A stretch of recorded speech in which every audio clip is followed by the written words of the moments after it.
Bonjour à tous, on se retrouve pour une nouvelle position de milieu de partie avec les blancs au trait qui ont une attaque a priori, ça semble évident avec les deux tours en direction du roi, donc la deuxième tour, la tour en H3 qui est passée devant les pions, hein.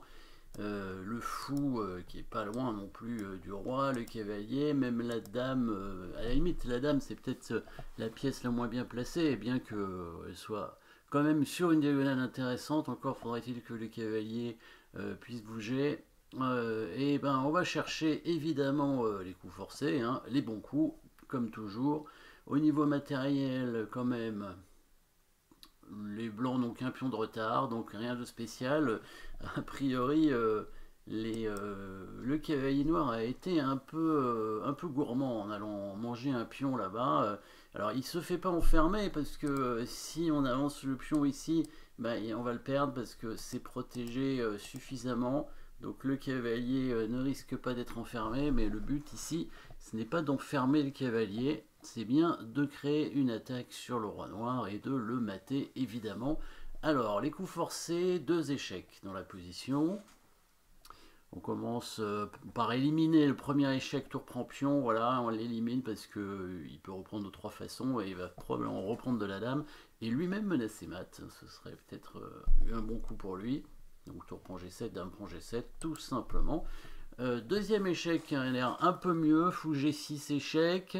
Fou G6 échec, il va prendre peut-être simplement avec le pion, on va reprendre avec le pion. Il peut reprendre encore, hein, il a beaucoup de protection sur la case G6 avec son fou. Et ça va faire des échanges, on aura perdu une pièce simplement. Et même si son roi prend à la fin la pièce, il n'y a plus énormément de matériel pour créer des menaces. En tout cas, c'est intéressant, hein, mais on voit qu'il y a beaucoup de protection sur cette case.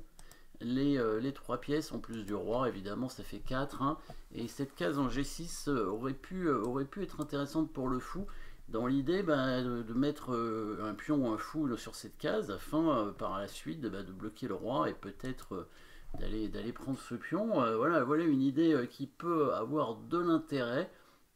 Et voilà, donc cet échec a priori n'est pas suffisant.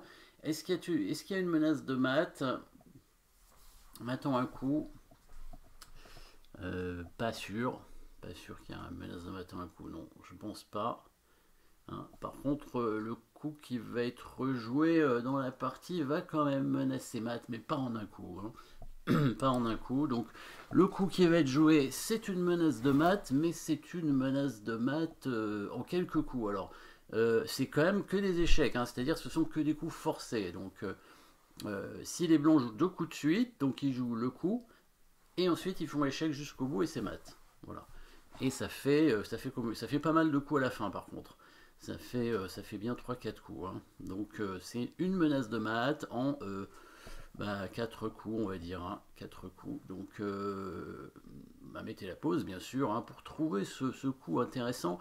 On a vu hein, déjà l'idée, probablement essayer d'amener le fou ici. Toutes les pièces sont bien placées. La dame en direction de ce pion, la tour aussi en direction de ce pion, voilà. Ce qu'il va falloir probablement, c'est du coup dégager le cavalier. Il va faire une interception, une jolie interception du cavalier. Alors le cavalier qui va s'interposer devant la tour pour récupérer le contrôle de cette case en G6, mais aussi pour viser l'échec ici en G5. Donc vous voyez le joli coup de cavalier qui vient en E6. Donc interception, donc toujours dans ce thème interception qui est peut-être compliqué. L'idée c'est donc, alors il y a deux idées. La première c'est d'interposer donc le cavalier devant la tour, mais c'est le deuxième thème aussi, c'est de replacer le cavalier bien sûr devant le pion, jouant sur le clouage du pion, hein, un pion qui ne pourra pas prendre sinon ce sera mat. Donc si les noirs ne font rien ici, hein, par exemple, ils bougent le cavalier, là voilà, on a la menace de mat, hein, donc les coups forcés qui vont mener au mat en 4 coups, là je dirais, 1, 2, 3, 5 coups en fait, hein, c'est mat en 5 coups ici. mat en 5 coups pour mater. Et donc on commence évidemment par les coups forcés, essayez de retrouver si vous voulez, mettez la pause pour chercher le mat en 5 coups forcés ici pour les blancs, mais ça commence bien évidemment par le coup de fou en G6, le pion prend, et là, alors on va ramener maintenant le cavalier en G5.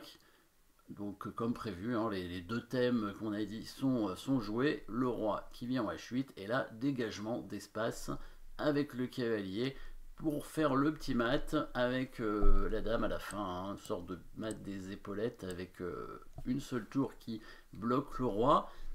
Si les noirs étaient revenus en H7, ils étaient quand même mat, on prend même pas la dame, ils étaient quand même mat de la même façon puisque le cavalier protège la dame. Donc ça c'est la menace. C'est la menace qu'il va falloir parer. Et si le pion prend le cavalier, la menace reste la même puisque le fou va venir faire échec. Et cette fois, si le fou prend, on reprend avec le pion, on remplace le fou par le pion, protégé bien sûr par la tour ici, et on a le même mat des épaulettes ici avec la dame qui vient en H6. Du coup, ce cavalier est imprenable, ou alors il prend avec la tour. Peut-être c'est le meilleur coup, d'ailleurs, la prise de la tour. Voilà, et comme ça, avec la dame, ou avec le pion peut-être, pour protéger. Évidemment, dans ces cas-là, les blancs ont gagné. Qu'est-ce qu'ils ont gagné? Ils ont gagné une qualité, et ils ont quand même une attaque quand même assez intéressante encore, avec des possibilités sur le roi. Après il y a des pions à prendre, par exemple ici. Pas sûr que on va échanger les fous, et pas sûr qu'on cherche forcément à mater encore. Je pense qu'on va simplement prendre le pion en A5 et attaquer le cavalier. On a une qualité d'avance.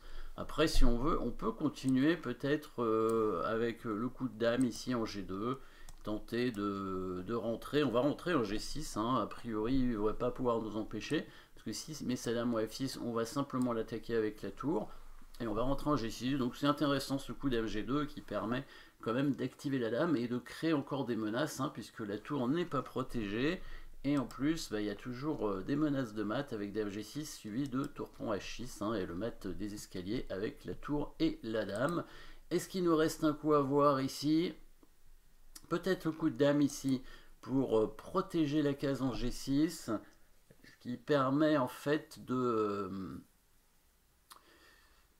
ça permet pas grand chose finalement. Je pense qu'on va faire comme d'habitude. Est-ce qu'on peut faire fou G6? Alors oui, voilà ce que ça permet, c'est que la dame pourra prendre le cavalier. Voilà, c'est ça que ça permet. Donc si on fait fou G6, puis on prend cavalier G5 comme tout à l'heure, roi H8 et cavalier F7, et c'est pas bon parce qu'il y aura dame prend F7, et sur tour prend H6, pion prend H6, dame prend H6, il n'y a pas de mat puisque la dame va couvrir en H7. Regardons.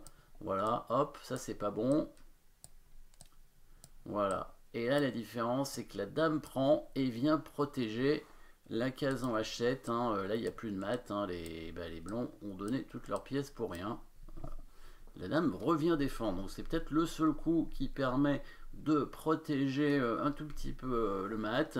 Ici, on va simplement continuer à attaquer le roi, mais en améliorant un petit peu le positionnement des pièces. On voit qu'ici cette dame est plutôt pas mal pour défendre, donc on va réussir à l'attaquer. Pour l'attaquer, il va falloir avancer ce pion. Pour avancer ce pion, on va simplement protéger la case, et on va jouer sur une pièce non protégée. Donc vous pouvez mettre la pause pour trouver le bon coup. Alors c'est probablement pas le seul coup pour gagner ici avec les blancs, mais en tout cas c'est probablement le meilleur. On va donc amener la dame sur la case en F4 pour attaquer la tour ici tout simplement, et menacer d'avancer le pion, et ensuite chasser la dame. Du coup la dame qui n'aura pas alors on fait d'abord l'échec, on fait d'abord l'échec avec le cavalier. C'est mieux d'abord de faire échec avec le cavalier, et ensuite il peut pas prendre le cavalier parce que sinon il est mat toujours. Il peut ni prendre avec la dame bien sûr. Donc il va bouger son roi, et maintenant on met la dame en F4. Ça c'est mieux dans cet ordre là, parce que sinon il aurait peut-être pu prendre le cavalier, et bon, on aurait gagné une qualité. Bon, c'était pas mal dame F4, mais bon, je préfère le cavalier. De toute façon il est imprenable, La menace, c'est bien de pousser le pion, hein, pour faire la fourchette. Le pion ne peut pas être bloqué, hein, on ne peut pas contrôler la case. Il va falloir qu'il bouge sa tour ou sa dame.